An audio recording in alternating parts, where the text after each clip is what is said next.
Welcome to the Salmon Runs YouTube. Enjoy the video.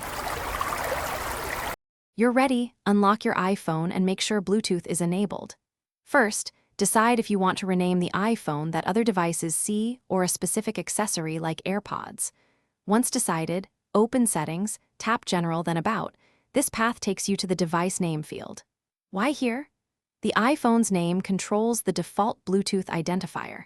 So start by tapping Name and prepare to enter a clear, short label that you'll recognize when pairing other devices.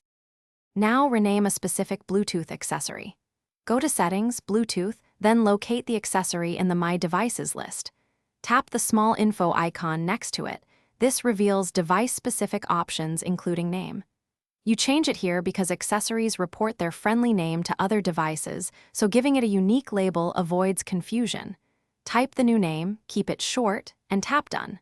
Once you save, the accessory broadcasts the new identifier and reconnects using that. Finish by confirming the new name appears in Settings right arrow Bluetooth and on the device you're pairing with.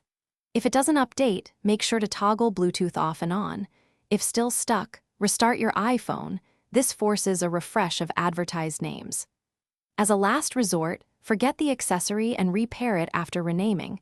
That clears cached identifiers. This troubleshooting tip fixes most issues because the other device frequently holds an old cached name rather than reading the updated broadcast. Thanks for watching. Consider subscribing if we helped you.